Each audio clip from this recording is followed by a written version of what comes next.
ruoko rwenyu batenze wenyu muteedzere zvandiri kutaura. Muti ndoda kutaura chokwadi pamberi pedare raHeadman Chigodora. Ndoda kutaura chokwadi pamberi pedare raHeadman Chigodora. Kwete manyepo. Kwete manyepo. Mwari ngaanditungamirire. Mwari ngaanditungamirire. Garai henyu pasi mutsanangudze nyaya yenyu.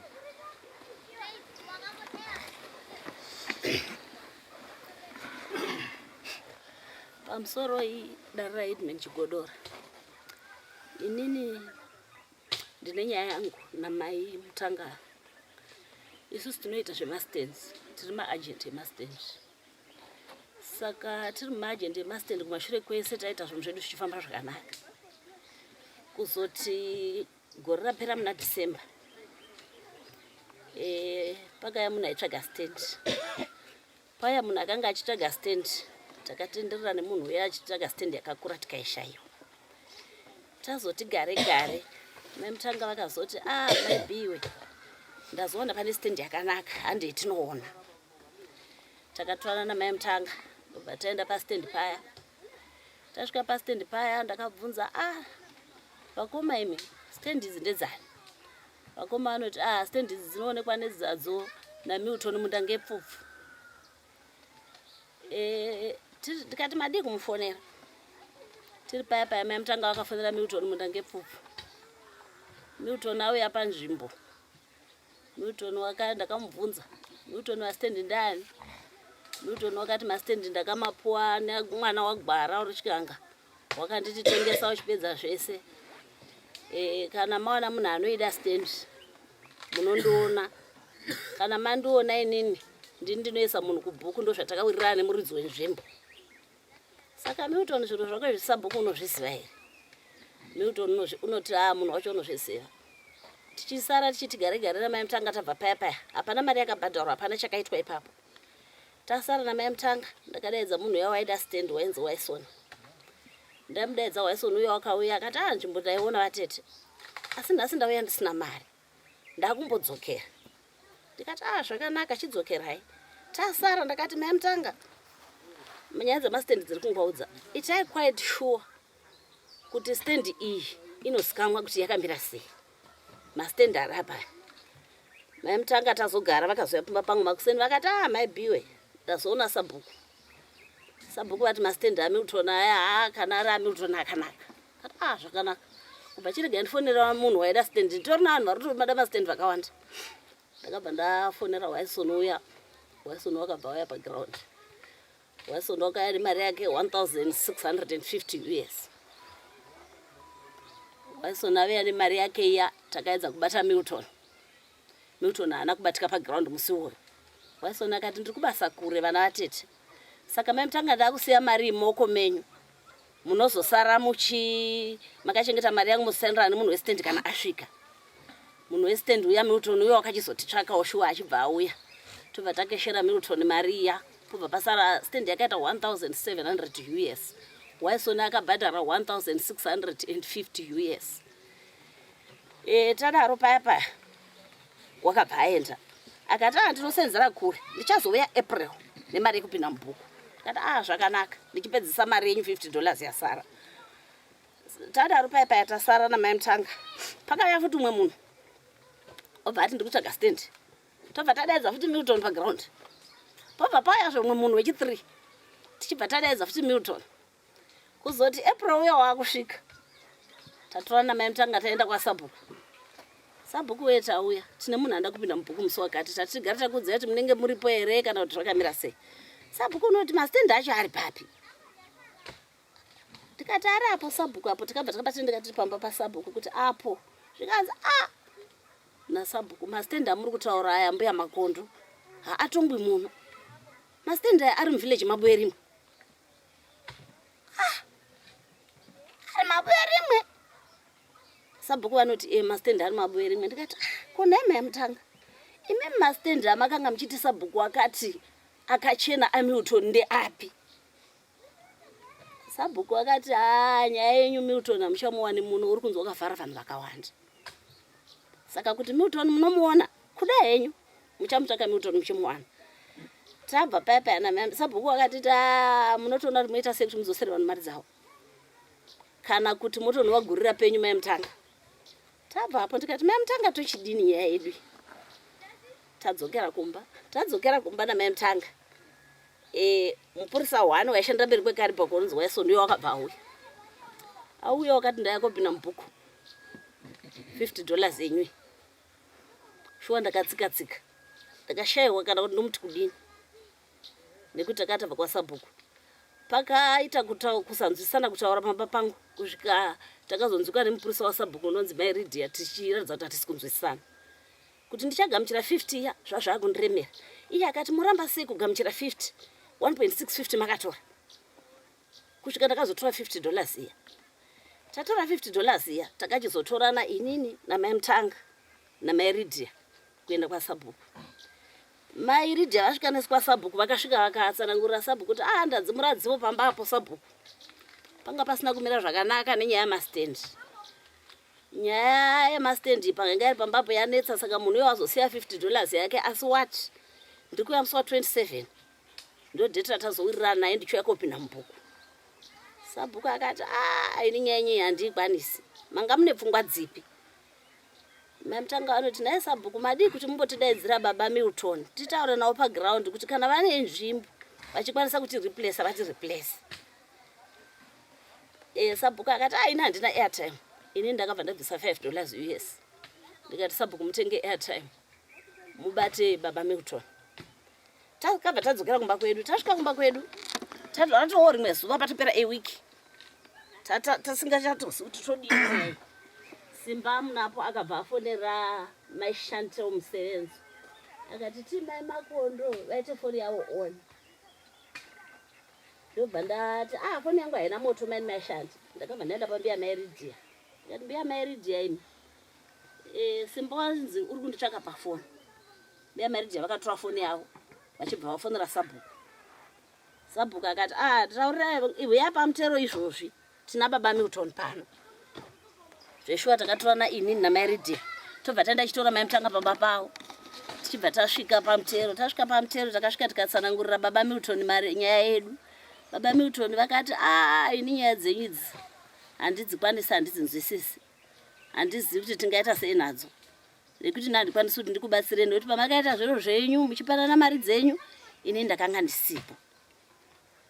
Saka tataurana kudaro sabhuku vakazoti baba Milton pano pamagirosa tinozouya kumba kwenyu mangwana makuseni na7 o'clock. Na7 o'clock dzamangwana makuseni ini ndakanga ndazoendawo kuchipatara kunoona munin'ina wangu akanga achirwara ariko. Mai mutanga ndo vakazoenda na7 o'clock ndo vanoziva kuti kubva ipapo zvakazofamba sei.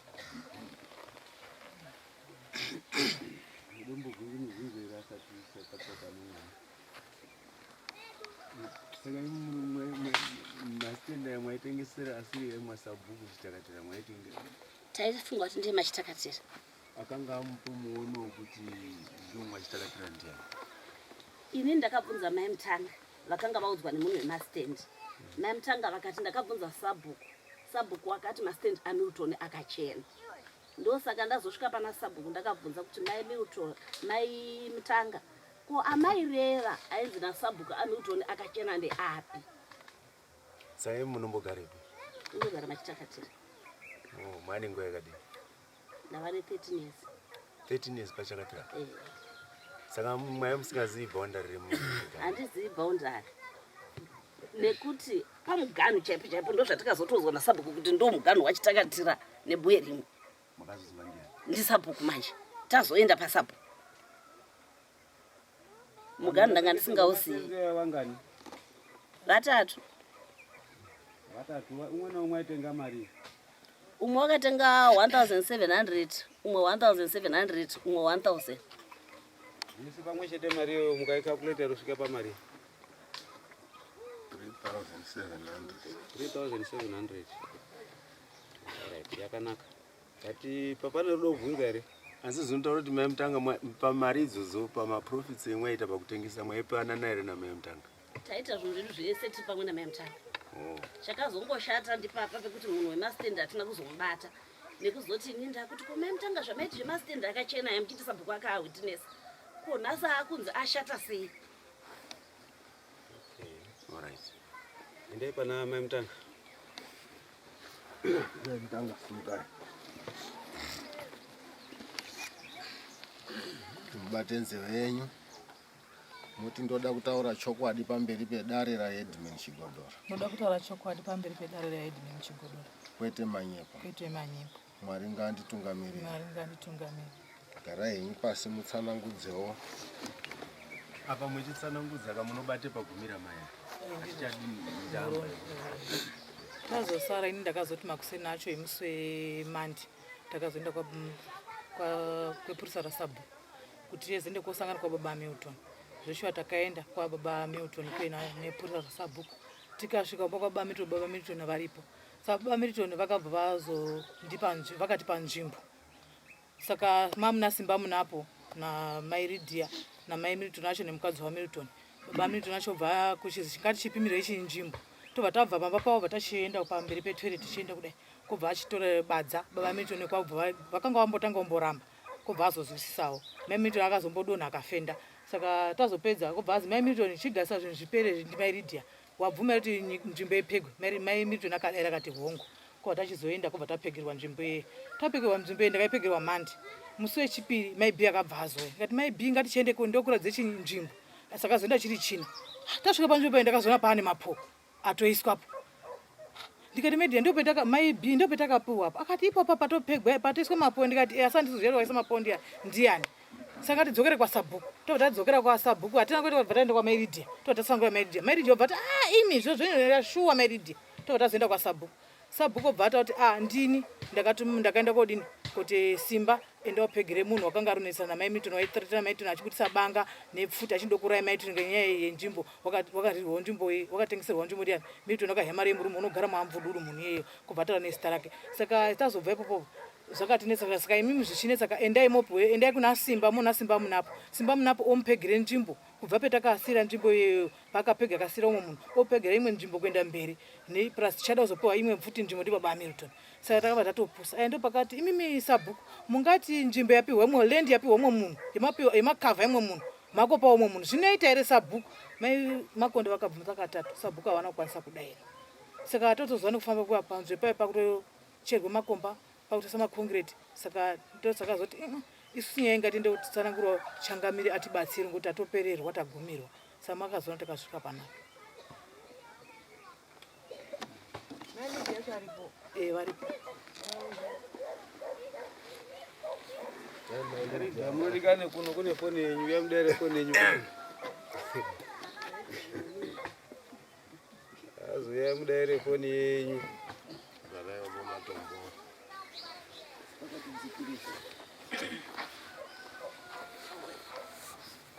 Munotanga makumbi pana asika zvikuru. Tipetizwe mai Lydia. Inini ndakaonawo dzivo rakaitika pamai kuremwa. Ndakazwawo dzivo riri kuitika pamai Makondo pamai Makondo nepedu padhuze nepadhuze. Ndobva ndasvika chinyi ndokuchizwa mupurisa waari kupenga. Ndikati zvakambofamba sei? Obva achitsanangura. Ndikati zvakanaka tazvizwa chimboendai mwozouya shuwa wakazwisisa. Ndobva ndati mumasikana makambozvifambisa sei kutsanangura. Ndikati aiwa zvingatichisimuka tiobombera mukuru wedu muno munharaunda ndiSabhu ndiwo baba anga madziyo ndiwo anotidini anotidzimura. Shuwa takaenda paSabhu totsanangura nyaya yaSabhu kunoti mbuya mutanga ndakamuti gurai stendi kumba kwenyu. Madii kugura stendi kumba kwenyu. Mbuya mutanga anoti sekuru handizino kuataurira madhiri aya azviiti. Takadziya tadziya Sabhu anobvunza mubvunzo kuti mwaida kuti zvimbozwini. Asikana anoti taida kuti tionana baba Milton pamwe anoti amurawo. Kaza zvakanaka ndazvizwa. Hino todini ngokuti baba Milton hapana. Ndo pakabviswa $5 yeairtime. Yasi yakabuda iri $10. Zvikazi alright ndozomutaurira kuti baba Milton tavabata. Takatogara. Ndozozwa aya akati Simba wafona achiti kwai uyai uno pamutero. Asi ndaona zvisingaiti kuti tiende tega takamboenda kwaSabhu nemini. Ngati zvakanaka. Regai ndizwe Sabhu. Sabhu kunoti zviro kwazvo. Uyai kwamutero.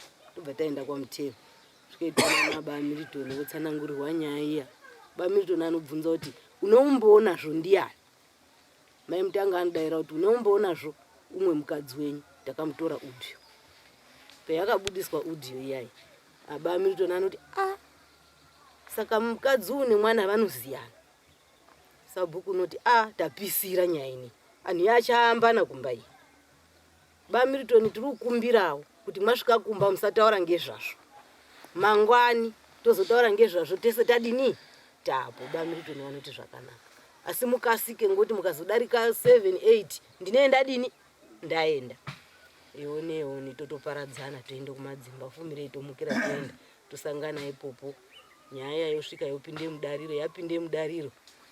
Semunhu unomborambozve akati pamaita zviro zvenyu ndanga ndiripo.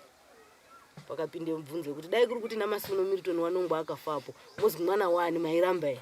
Zvikazi ndoti mwana wangu zvikazi zvakafanana nezvo hapana unoite ndaachida mwana wenyu gadzirisai zviro. Mai Milton omboti mwini naSabhuku. Sabhuku uri kubvepo Mai Milton Tom B. Baba Milton anotena obata mukadzi wavo. Zvozoite nani kuti Mai Milton uri first enderi zviro zvakaitwa ngemwana wako. Baba Milton anoti Mai Milton mwana wako chitoterera tisolve zviro ngoti makandya mwese. Dai ndirini ndiri kutopopota zviri nani. Mai Milton akadaira kuti handisi kudonhere stand ba. Ane mazwa awo akataura asikabati stand. Stand itai. Mai Milton odaidzire badza rakauya nemuroora. Uchitotema bichizwisai zvidhina. Popedza zvikazi nzvimbo ndiwe. Takudzokere pamba, tadzokere pamba. Umwe uyu Simba napo. Ndiye wakati kuna Baba Milton, Baba Milton nyorai kuti mapa Sabhuku nzvimbo yekurifanda zviro zvakaitwa nemwana wenyu. Maisiya mumaoko mwaSabhuku. Zvoitwa seizvozvo zvikazi mawitness tosaina topedza. Zvikazi vana mai mutanga imwini. Kana vanhu venyu vauya amuwi mwega street panapa. Munoya motore Sabhuku. Muguririra nenzvimbo Sabhuku adini aripo asi vanhu venyu ngavauye kamwe nakamwe. Aioni. Obva vazofona Sabhuku vanhu venyu vaya vati. Ndikati vanhu vari kumirira date. Vatera 7. Zvikazi ngekuti pane umwe munhu uri kwa Mvududu wanda ndisikazivi kuti wakapinde mubhuku uri kutondinetsawo. Ndikati vanhu vari kumirira date. Simba uya obva afona futi kwandiri. Vanhu venyu vari serious. Ndikati aiwa kusaita serious kwawo handisati ndaziya ngekuti date rava risati radini rakwana. Totogara ndozozwa asikana uya akati tasvika kwapegwa. Ndikati aiwa inini handina soko randakambodini rendakazwa kuti kwakupegwa kana kuti kwapuwa umwe munhu. Imi maendai kwaSabhuku muonana naye. Ndokuzosvika vazosvika kunoko. Ndo mazira ndodini handinoita. Tochizodaidzwa ndiHeadman akati uyai tisangane kwani kwaMundangepfupfu. Timboonesana tobva taenda kwaMundangepfupfu. Pakaitwa kuonesana, pakaitwa kutaurirana. Vanhu vakatadza kudini kuwirirana. Headman anoti ngepasasenzwa. Ndokupai mazuva 3 kuti ndakunyepawo apeni. Saka kuti ndizoziva kuti kubva ipopo kuzosvika pari zvino pakazozwinyi zvakadini handichapadini handichapazivi. Alright, zvakanaka. Pane pendoda kuti munase kunditsanangurire. Ndinase panzwisisa. Pemakafonera Baba Milton. Wakati chine oDiamond. Vanhu vakanga varipo mhinduro yakatorwa naBaba Milton pamusoro pechiitiko chekutengeswa kweminda nemwana wavo mukazosvikira kuenda ikoko maenda ikoko mukavafonera. Saka ndiri kuti Sabhuku uye Baba Milton wakati chinyi maringe nemunda. Ndingati mazira ndoita handi kufona patakasangana naBaba Milton takasangana fair. Patakazoenda kumba kwawo makuseni takasangana navo fair. Ndo pavakazotore badza vachigura Baba Milton. Vakati ndo stand yenyu Mai Mutanga. Tazaakumba Simba ndiye wakati nyorai kuti stand ndapa Sabhuku. Simba ndiye wakapa instruction kuna Baba Milton. Wanyorezwe kuti stand ngaibatwe ndiSabhuku. Stand yabatwa ndiSabhuku. Zvichirwa kuti vakanga paine trigger yakanga iride kuratidzwa kuna Mai Mutanga kuti Mai Mutanga wasiri responsible nestand. Ipopo ndo patakara. Muridzi westand, mera ndifambe nemwe. Muridzi westand iyoyo uri kutaura kuti imwe Mai Mutanga chiisai vanhu venyu apa. Handiti agura pobva paende kuita machanges pamusoro pekugurwa mapazi 3 ari maringe nenzvimbo iyoyo. Alright. Sumzai Sabhuku. pambi. Manyirawo kwenu. simukaisa bhuku mubatedze wenyu muteedzere kuti ndoda kutaura chokwadi pamberi pedare raheadman Chigodo. Kutaura chokwadi pamberi pedare raheadman Chigodo. Kwete manyepo. Mwari ngaanditungamirire. Gara henyu pasi mubatsire panyaya. Vasharukwa. Ndinokumbira kuti mupfeke heti dzenyu, mhanza dziri kutonhorwa nechando.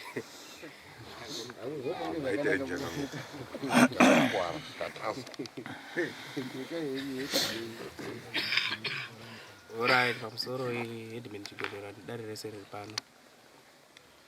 Ndingati kutsanangurwa kwaitwa Nyaya namai Makondo, mai Mutanga namai Lydia. Watsanangura chaizvo. Handichadi kudzokerera zvese zvawatsanangura because zvataurika. Pendinoda kubata ndepekuti pawataura soko rekuti ndakaapuruvha masitenzi aMilton, kuti masitenzi aMilton akachena, ipo papo manyebo. Nekuti pawakatosvika wachindibvunzawo kuti stendi dziri padzasi apo, ndakavabvunza kuti padzasi papi. Saka izvo zvinobva zvaenda kobudisa kuti masitenzi aMilton ndanga ndisikamazivi. Chendaiziva ndechekuti kumba kwawo paripo panogara Milton waimbouya nevanhu waitumwa navabereki wake echiisa vanhu vari muyadhi mavo. Saka awo masitenzi ekuzobiwa kwaana Gwara uko handine nechekuita nawo, kana kuti ndine zvandaiziva pamusoro pemasitenzi iwo. Approval yekuti Milton ndiye muridzi wenzvimbo idzi uye ndinodziziya, ipo papo ndinopokana napo. Napa 2 taapo paground pamai Milton kwacho zvese izvi zvaitika zvokuti tazobatana nababa Milton tazovaona tataurirana zvitataurirana. Ndakavaudza ndichiti panapa pamai Milton panapa hapasisina nzvimboba yekuti tinokwanisa kupa vanhu ivavo. So zvepasina nzvimbo, tikanga tapuhwa nzvimbo iri panapa iyi, munofanirwa kukasika because hamusiri mega. Kumashure kwenyu imi kutoona vanhu 4 wagara watori nenyaya idzodzidzi. Saka kutokurumidza ndiko kutoti nyaya yedu isovheke nekukasika. Kurumidzai kuti vanhu venyu vaite sei, vauye paground ndionane nawo. Togara vanhu vanoita sei, vanhu hawana kuuya. Tabata baba Milton isusu kuti baba Milton iwowe mwana washaisha wadai atotigurira nzvimbo, tapuhwa nzvimbo taanayo. Nzvimbo wachigura nzvimbo iyi, baba Milton wakanyatsa kutaura chaizvo kuti sabhuku ndaakugura nzvimbo iyi, ndagura nzvimbo iyi ndichaipa kwamuri. Pane wanhu wese wachauya wachichema maererano nesitenzi, handichina pamwe pendichazodini, ndakupai nzvimbo iyi.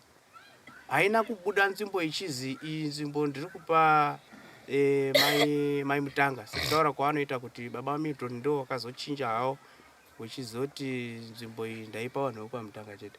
Ndiri kukusiyirai nzvimbo iyi kuti kana paine vanhu vanozoramba wachinetsa nenyaya dzemasitenzi, munoita sei, munovapa. Asi munda kugurwa kwawakaitwa, isusu ini sasabhuku ndofoti kakata kechi4 kana kuti kechingani tichiendapo tichitaura nenyaya yezvemasitenzi iwayo. Saka kubuda kwakazoita nzvimbo iyi, tapuhwa kuti tatambidzwa nzvimbo. Baba Milton hawana kumenshena kuti nzvimbo iyi tapawana mai Mutanga. Asi sekuti ndaizviziva kuti nyaya taramba taifambira futi zvakare. Avo wata vanhu vechi4 wechisika ndakavataurira mataa pechi4 pane vanhu vari apa vari kure. Saka try by all means kuti vanhu venyu vari kure vafonerei vakurumidze kuuya. Zvadaro ndakazoti pauya munhu panozoti takazosvika mapo apo baba Milton anetswa nemunhu wanga anetswa naye anonzi Chinyama. Akataura kuti inini sasa ndinetsaba nzvimbo yekuti mupuhwe ndakaipa kuna sabhuku, enda kuna sabhuku. Chinyama wakadhiraivha akauya wakada kumboedza kuita threat, asi takazongodzimuranawo nepetakadzimirana napo. Chinyama ichibva azodzikama pasi. Kochimutaurira Chinyama yowe nzvimbo iyi wototaura masquare meters waida wakati ndinototora pese because ndakabvisa mari yakawanda ndakapa Milton 2.8 saka kanzvimbo aka kemwa kunditaurira kaiti 2. Ndikati no iwewe Chinyama iwo kutorina wamwe wanhu futi wakavharwawo futi naMilton saka iwo chichitotambire petiri kudini pacho pekuti at least unoona something panzvimbo imakavharwa naMilton ndokuzozwisisa kwani kwaChinyama ndopakavhata pavhupatiswa mapo demarcations ichosara mastenzi 2 semagurire taita nzvimbo yacho taiona kuti panogona kwana mastendi 3 asi tunzvimbo twacho tutori tutiki so pasara 2 pakabva paita futi umwe murume wakandifonera wanga akatopinda kubhuku kudhara nzvimbo yacho hapana munhu akaenda koona pakutengeserana kwanga akaita nzvimbo yawo hapana munhu wanga akaenda kuona kuti watengeserwa papo watengeserwa kuzosvikawo kwaaita ototi Sabhuku ndandati ndiwe ndiwake panzvimbo paya asi panzvimbo papo ndazwa kuti ndepamachipanda ati machipanda ati ndepamachipanda ndikati saka mutaura kuti makatengeserwe muyadhi mwamachipanda here ndikatamba itopaona ndibva tasvika pamachipanda ndikati iyi yadhi machipanda wacho ndiye uyu ndochibvunzana namachipanda akati uyu munhu handimuzivi ndakataura chete kuna Milton kuti nditsvakirewo vanhu vanoita sei wanotenga saka Milton wakazoenda koenda nekuseri obva atotengese stendi iyi achiti ndeyangu go ahead yewanga akangopoya kuzi ukaona munhu bhaya unoita sei unouya nebhaya riya iwo ndozokupawo pendinodipenoku saka iwo akabva atotora mukana iye anobva atora nzvimbo yobva aitengesa uyo mademarcations ese wakanga achitomaziva kwatotorerwa mari yake uya munhu kuzouya kwaazoita apa Sabhuku takatoya kubhuku tikatopinda zvikadai dzashupa obva afonera futi ndikati no ini handisiri samushawo pana baba fonera baba Milton kwaufonera baba Milton akati ndina chekutaura nemi Sabhuku ndakapedza kugura kwendakaita inini ndikati honai baba Milton kugura kwemwakaita kwakauya vanhu vari kucomplaina kuri kuya vanhu vachicomplaina nzvimbo haizokwani saka kana muri kuda kuti irambe ichisovhwa ndini mumaoko mangu tigurei imwe nzvimbo akati ndiri kunoku hazvikwanisikaba uye kuti ndimupe pamweni pekuti ndichamupa handichamupiba vanhu vacho ngavatsvage wega Milton ndikati hazviiti baba Milton akauya akanyoresa vanhu kwaSabhuku saka inini handingatadzi kumirira munhu akanyoresa kwaSabhuku ba ndichimusiya akadaro zvikazi zviri kwemuri Sabhuku inini pendakatogura ndakaita sei ndakatogura alright kokopa murumo pochosara stendi 1 murumo wayabva wakairamba stendi hata stendi hazviiti ba imi mai Milton ndakutora vana vangu vari kutauni wauye kogara nemi panapa kana mwazondipe stendi rinogutsikana ndiyo ndozobudise mhuri yangu tese takutombotransfer kuti tiuye paumba penyu apa tigare zvashupana ndopendakazoti nohona iwo wauya tarisa munhu takagurira apo wakatovharwawo mari inotodarike yako iwe saka unofanira kungodini unofanira kungoteerera ndokuzosara stendi 1 pastendi 1 yakaenda kosara ipo papo ini ndiri kuziva manzi kuti panapa ndakauya nana mai mutanga hazviiti kuti wasaona nzvimbo yawanoona panapa vanofanira kuti waone nzvimbo pakabva mashure mwana mai mutanga auya pakazoya vanhu vakawanda ndosvika zvekumase kukakulita vanhu vacho wese waipo papo wasvika kuma14 omo vozi havasati waguma bakuuya kwavo saka vanga kuda kutora stendi umwe akati ndakoiko dhiga pakati perwanzi ndikati iyi nzvimbo iyi siyai yakadaro yasara iyi siyai yakabva ndandiri kuziva kuti kune nyaya yanani yana mai mutanga ndinoti ndiwo matsananguriro endingakwanisa kuita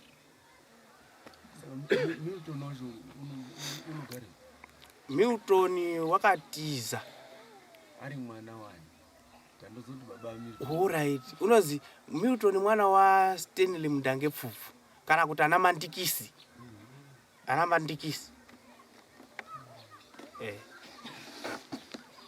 saka wakati ndiri mari dzano obvarotiza mari wakarya baba wakarya mari dzakawanda ichibva atiza saka zvinoreva kuti imi makapuwe nzvimbo ayawo ane nzvimbo yakangapo Awawa kuti ndizopuhwa nzvimbo inini iproblem yemastenzi yanga yagara iripo kuti tiri takavharwa nemwana wenyu Bamilton wairamba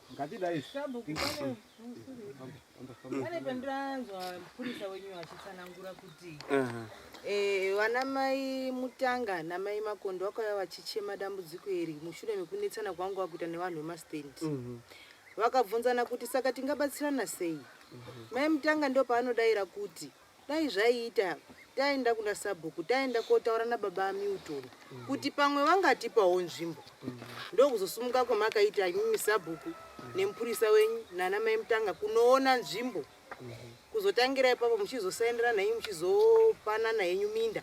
Asi ndabata ishu yekuti kuti musimuke kuenda kwamai Milton muri yanga yaitochema kumupurisa wenyu kuti dai tawanawo munda wekuti tione kupuhwa pamusha ipopa. Grandi bunzo sabhuku. Vadzero senzana zvinonyanya kuti tibvunzane mibvunzo yakaoma padani. Alright. Ngatidayi zvisabhuku. Kuenda kwamakaita umba kwaba Milton imimi. Makanga muri kuenda neissue yani? Kuenda kwendakaenda kumba kwababa Milton ndakanga ndine issue yana mai Mutanga. Yana mai Mutanga.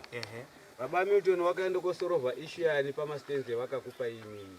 Pamastendi ewakandipa baba Milton ndinoti hawana chawakasolva ba kuti tasolvera issue wakangoti ndakupa muda wekuti mupe vanhu vemastenzi vari kunetsa. Pandoda kuti ndipinde ndepe kuti vari kunetsa vakanga vasvika kuna baba Milton ere kana kuti vakanga vasina? Vakatosvika.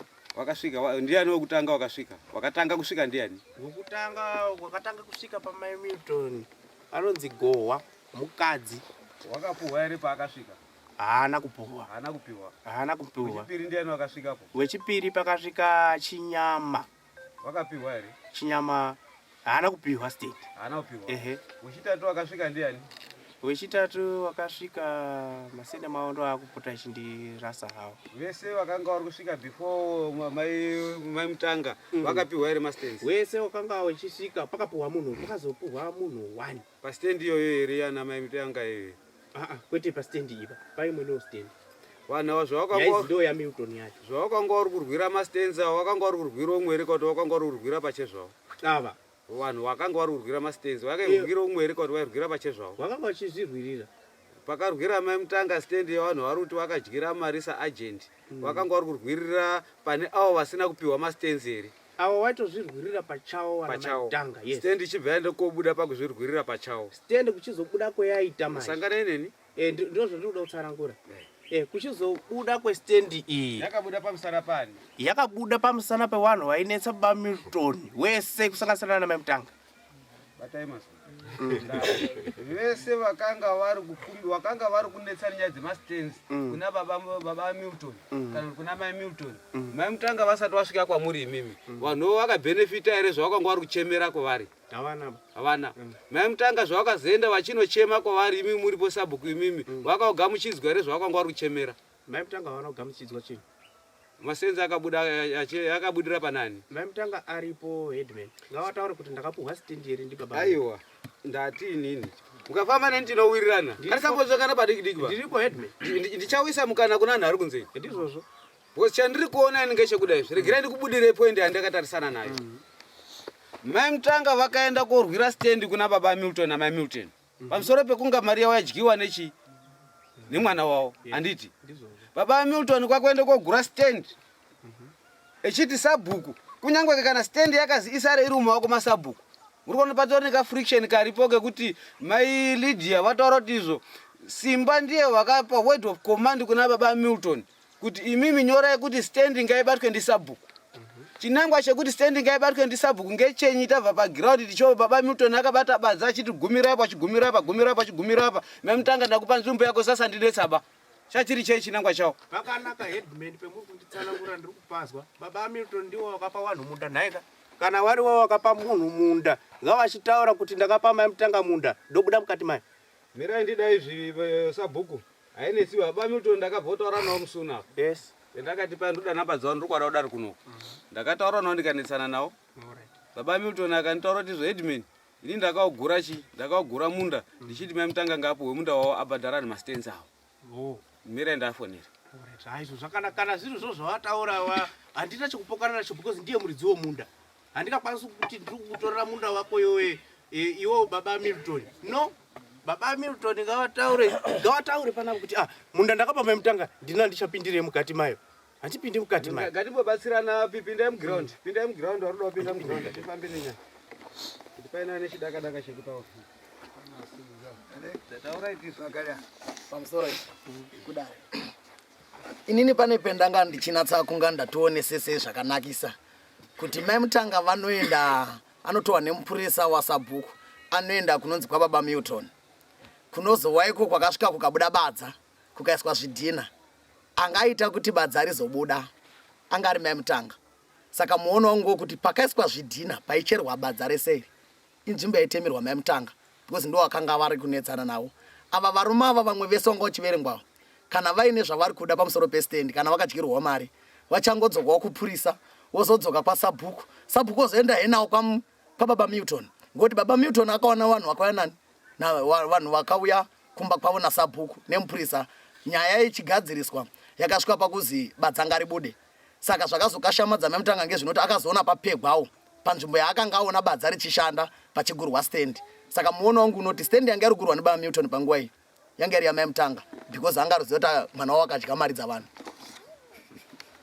Asi pane panozonziwo pana akazofona achiti uyai kwamutero pakazonzi iye akazodzoka yako zoudza achiti itai kuti mastand asara umu mumaoko maSabhuku. Yaizvo zvinoitika nekuti kunzeno kunohire izvo zvinotoitika tikanatsotsvarusisa nyaya iyi tinozobuda nenyaya yekuti hanzi anonzane akazoti word of command kuti nyorai kuti zvakati kowa zviri zvo zvakaitika kana zvisina kuitika asi chokwadi chakaitika ipo papo ngechinoti panga paine uhire asi muridzi westand yakagurwa ndiBaba Milton ngeyaMemtanga. Mwaita basi.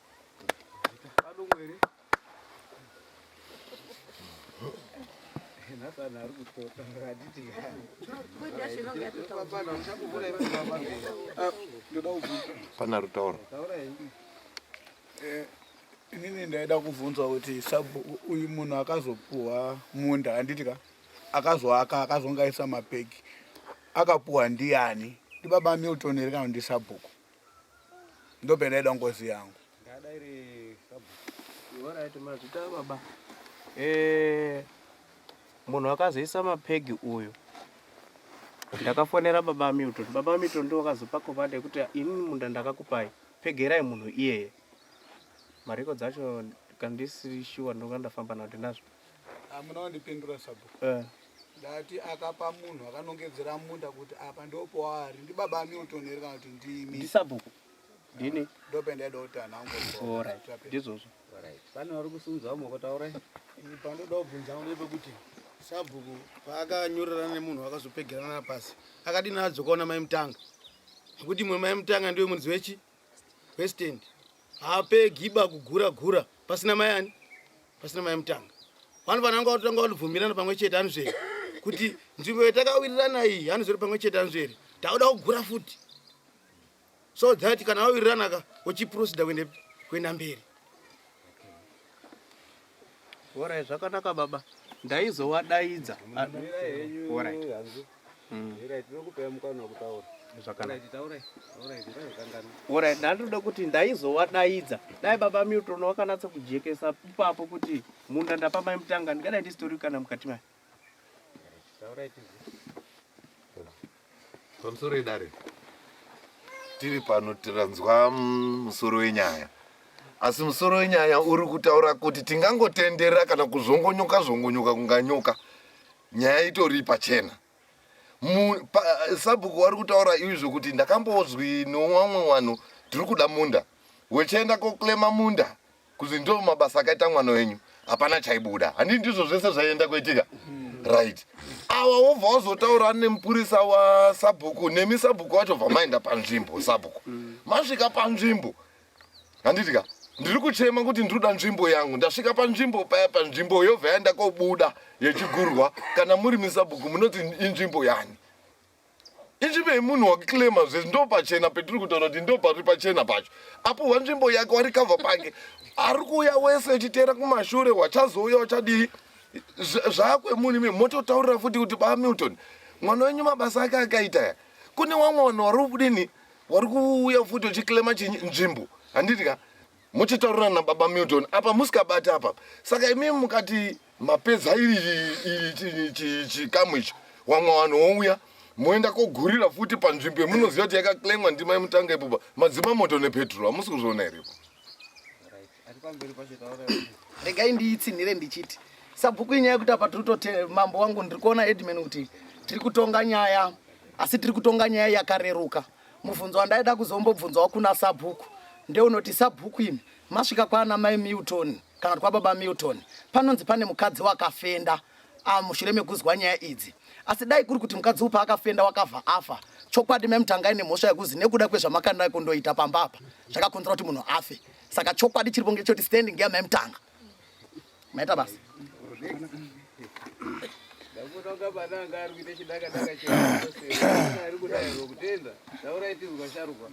Ndingati yangu zvataurwa ngawo apedze kutaura ndo zvandaide kutaura kuti mhosva ina sabhuku ngekuti waifana kundoti munhu wakatanga upegerwa ndiye undori netsendi iyoyo.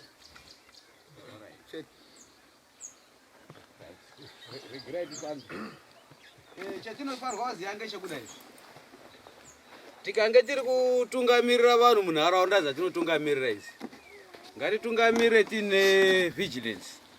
Tikangotungamirira vanhu tisina muono unenge uri pamberi tinokwanisa kusangana nemaproblems akati kurei.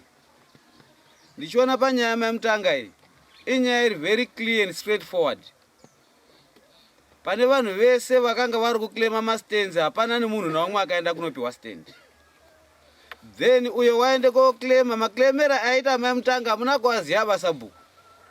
Haana kuita straight kuya kwamuri nemhosva mai Mutanga asina kuita straight kuya kwamuri achiuya kuna Meridhi. Otherwise wakaenda konoti chichemo changu ndikachiisa chiri apa munhu ari very close namai Milton chinokwanisika kunga chichizwisika. Zveshuwa bhora rakaenda kotamba kuna Meridhi wakabva watamba bhora rawo kwakuenda mochibva matorana kwakuenda Meridhi hamuzivi kuti wakatamba frandi ipi. Nhasi uno stand yaende kobuda pamusoro pezvo pamwe pakatoshanduka futi huro kutoti akatogurisana papo ndiri kutambire frandi dzakamira zvakati. Nhasi uno wabva aende koruza pamusoro pekogura kwaakaende koita hori hwakaita kuna Meridhi kuti stand ibude imi sabhuku mwakuende kopatora imimi anenge echizwa kanganisa papo ndiani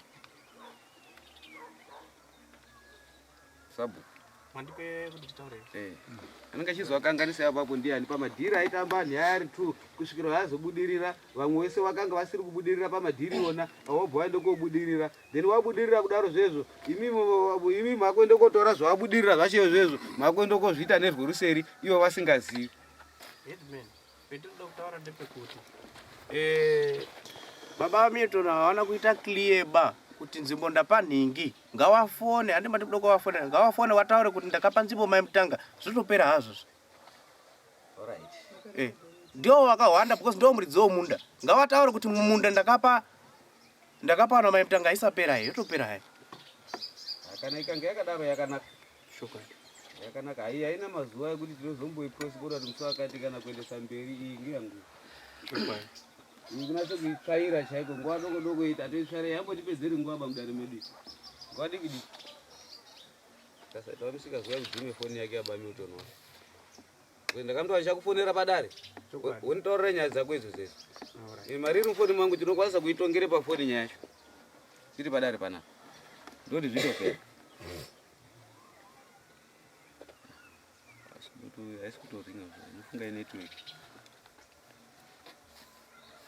nokuti ndichitaura naweni baba Milton akataura kuti nyaya yoika ndakaisiya iri mumaoko masabhuku chitakatira assistant iyoyo ndakaisiya iri yamai Milton ndichiende kopedza bope pane chini pana Milton apo. Then kana paine vanenge vari kuuya ngavauye vachichema vakatarisana naiwo pana mai Mutanga tiri kutarisana dai iri ngozi iri mumusha vanhu wekwamunda ngepfupfu vari pangozi yekwamai Mutanga kuti idzo ngozi dziri kuteera idzo kana dziri kuteera vashanga vachiteera futi vachidziripa futi sevabereki vemwana nokuti ngozi haino yekuti ndiani zvi ngozi inopinda pese.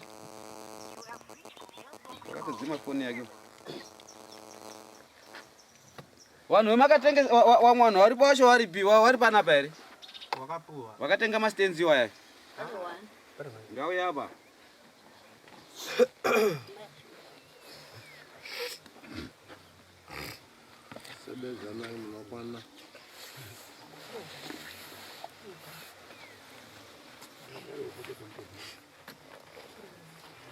babangu aende nekum.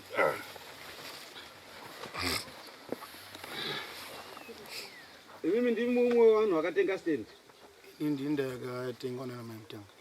Ni awo. Yanza dzengu. Yanza dzenyu. All right. Regerai nditaure muripo pamberi papapo ndichiti. Foni yaBamilton haisiri kuita zvakanaka. Chimiro chanyaya ndichichiona pane ka4 play kakaitika. Ka4 play kakaende koitika ngeke kuti pakatorwa advantage yekuti stand yabuda vanhu vaguraniswe. Pobva paende kotorwa kaadvantage kekuti aiwazve ngaisare iri mumaoko masabhuku isinge isina umwe munhu anayabatwe ndisabhuku. Nyaya yakatopera musi wakagurwe mastands iwayo. Stand iyoyo yatengeswa futi kake chipiri.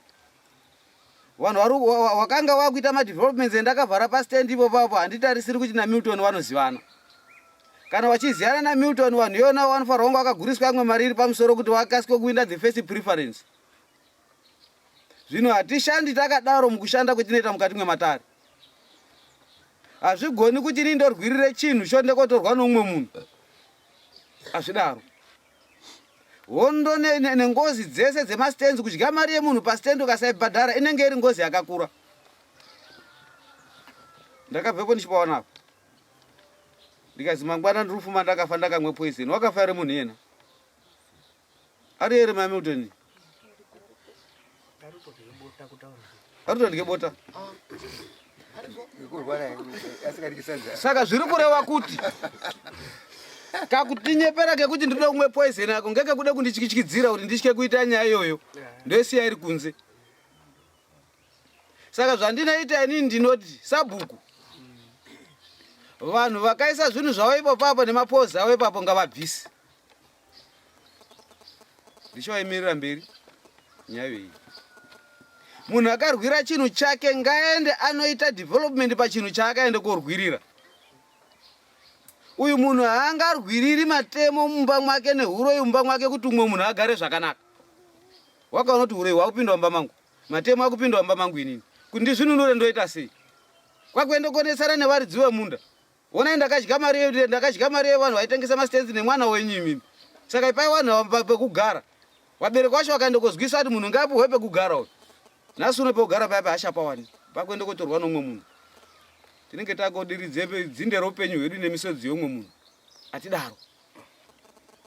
maMilton ngavaenda vanotora that position. Position iyoyo ichanetsa futi mangwana. Ndati maimutanga. Position iyoyo ichanetsa futi mangwana. Kusvika kwendakaita ipo papo handizivi matengeserwo ari kuitwa mastands mashitakatira. Shuwa tinogadzire mastands ekuti munhu achitsvaira apa uri kutsvairire muyadhi momwe. Waya yedu tinogurana nemawo emba. Kwagura waya kudai hapana kapaseji kana chii. Hapakwani imba yekuwaka kana kaparapeti. Panoende kopinda flat 2 rooms kana 3 rooms. Zvatopera. Hapaisi kuchikwere chehuku. Zvikazari kukonzeresa growth point ndiani munoti ndiani. Mozoona kanzuri yako yako gure mastands moti kanzuri rushaisha. Imwe ndiri muri pano mwagadzira growth point mwega. Chaya yako yakopwanya imba ichivhura road. Ipwanya imba ichivhura road. Ichisa mapipe emvura, ichisa mapipe esewage. But imwe muzvigaro zvemo ndimwe munenge matokanganisa mepu yekanzu. Ndimwe munenge matokanganisa rugare rwevanhu imomo. Itai kuti muende mopa maimutanga vanhu wakatsvagirwa mastands nemaimutanga ngavaende vanoite madevelopments avo vane mari dzavo dzakadyiwa ngavauye kwamuri sabhuku ngavauye kwandiri inini. Mutotaura nemastands 14 pane itori nevanhu 14 imwe ine 16 asi tiri kuita mudare muno. Because zviri kuende koti soko rakuende kobuda village machitakatira riri kuende kozi simba munapo nasabhuku chitakatira. Vakaende kotengesera vamwe vanhu 2 mastands. Kwachichita yakati ichamirira kuti anhu ekwa mutanga epfupu akubudisa amwe mastands tochizovaisa ikoko. Iwo zviguruwe zviri kutsva. Zvinotimudzwa ndiani? Apa akanga ati tatimudzika. Wapei nguva waite development yavo. Avo vanenge vari kuya complaina uyai navo kwandiri ni sabhuku. Tibatana nevanhu vokwa mutanga epfupu ikoko. Zviri kuita anhu ekwa mutanga epfupu izvi. Vari kutamba. Chinozi ngozi hachisi chiro chekutamba ndishoba. Ndinogara ndakazvitaura kuti mukati mwedu maisani ari panapa mune vakashandisa masena muno. Nguva yazi masena achizi chinyi chinditenga ndi huku. Masena iwana asikapuhwi mari muno ashandiswa kumusha kwawo. Akaenda kopere kofa mari dzawo dziri muno. Nhasi uno ingozi iri kusumuka. Vabereka vadya matunduru zisaurwadza vana. Takusairana muri dzedu. Ngozipinda pamwanhingi, ngozipinda pamwanhingi. Asi rukangana kuti babayapo ndimwe akakatadze kubhadhara mushandi wenyu waishanda. Asi wakutere mari yake yakanga kushandira. Mabvuri amwapedzi mamisha mwenyu. Amwapedzi. Zviri kuita naba Milton izvo kutamba. Dai kuri kuti nyaya iri kukoti, munganditaura ronga tauro kuti hazi ndiri kubasa. Taura Major Street. Kwakusikaendi warendo faresi bayo. Wanga sikazochengeterwa padhuze baba rimandu kuti abva ari padhuze yenda mukoti. Azvina ndaa tinosangana mberi. Awa ndakuchitangira ipo papo. Babangu akataura renda richigudo rakagara pakataura kuti uchide kutsvage nyaya unopinde munyasha itsvake. Ndakuchitsvaka panani ya. Ipai vanhu vapekugara. Wamwe vari kuva cheme. Ndichitsvage nyaya manje ndiri kuibatira ipo papo. Ndichinetsarana navanhu kwamuta ngepo. Tinogona kungoitirana mapepa. Vanofanirwa kumuripira. Kana wakundikana iwo wada kuti Milton atsvagane nevanhu iwawo ngava achitsvagana nevanhu iwawo asi ava wabenefita pahondo yavo yakarwa. Hawarwiriri uchine mukaka kamwe noenda kugara muchine mukaka yena kugara musauti. Zvingaita. Warwirire hondo yake ngachienda anogara ipapo. Ndo matongere chinoita. Munotsondizwisa mai Mutanga. Ndiri kuti vanhu venyu vemakarwirira hondo kuna baba Milton. Baba Milton wakazwa tsitsi kumwana wake maparire akaita mhosva. Vanhu ivavo ngavaende vanoita development. Kuna Sabhuku ngavapinde mubhuku. Ngavabhadhare mutero. Wozikana kuti vanhu ava muvillage mwaSabhuku vachikopareta pane zvinodikana muvillage raSabhuku. Kwandiri vanouya netransfer letter yavo. Sabhuku anovaerengera bumbiro remutemo. Kunondoenda vaerengera bumbiro remutemo. Then togarisana navo zvakanaka. Vasava vaine musikazi vanozoita mudunhu mangu ba. Murasaunizwisisawo. Mune chekutaura here ndikoronga murusikidze muoko. Ndinotarisire kuti zvendataura mazvinzwisisa. Wakatengawo vane mari dzavo ngavauye. Kuti paine umwe uri kuramba achitengesa nzvimbo idzodzo ziye kuti izi dhodha izibonera uchaibhadhara mari yacho. Hadzichatengeswi futi. Dziri kumirira pane vanhu 3 avo ndo ndingakwanisa kuakomodheta panzvimbo iyoyo. Then vamwe vari kuuya vanouya toona kuti toita sei. Zviri nane kuti aone land kana kuti ashawa land arifandwe mari yake. Milton baba pake unogara papi? Pane munda wakakura sei? Apa kwanu umwe munhu here kana ndochitatu kana chipo? Zvoda muri background. Apa chipo kana pasati pana vanhu atizosisi. Ngavauye vanhu ivavo kuda nekusanya tiri kuenda kunovagurira kuti baba Milton pashe ipo papo pastendi yake. Iye wacho ngabve kana paine kachidhomukwata kamwe tinotope munhu kakachidhomukwata yakakako okarinovheta opinze mhuri yake yogara. Than kuti iyena agare mari yake kana kuti stendi yake iri mudumbu mwemunhu. Ando akandika mari yacho. Ngachimbe stendi. Zvapera. Buda nyumground. Ndisati changamira. Ndati ndizvichenure pane vanhu vavese. Vanhu vakuti vachikuda kunditenda vachada kunditenda ndisati ndapuwa. Ajua merja vanhu Simuka yenyari ngizwa. Headman. Taura Sabhuku. Ora ndandiri kuti inini ndaida kuti muzobatana nababa Milton. Uchizova pamutongo umaita sei? Umwa papano. Ehe. Handishade kupinde mukati mwenyaya iyo iba. Zvakanaka Sabhuku.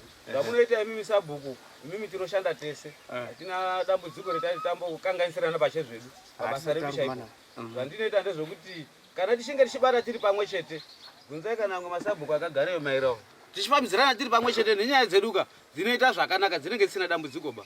Zvinenge zviripo ndezvokuti baba Milton ozvizvi wakadzima foni yake ndichamubata ndomutaura zvanenge ndaisa paground. Imimi wacho ndiri kukumbira kuti musateka side panyaya idzodzo. Ini ndirototembototi nyaya yako muri headman. Saka yako muri imimi ka. Ndasira zvese maorders emuchataurana nababa Milton zvakwe muri ikoko. Aina achada kupinda pakati payo Imimi amusati mwabuda. Mira ndimtauri pamsari mwabuda. Baba Milton pakauya vanhu wamwanhu wemastance. Ndichitaura naye Baba Milton. Inini handina dunhu ba inini. Chendinacho ndimwe. Ndakuenda paground notore imwimwe. Apa ground tinouya. Ndikutaura hako kuti petri kutaura hende. Background tinouya. Handikusiba. Chedani kungoda apa kuti kuite sei.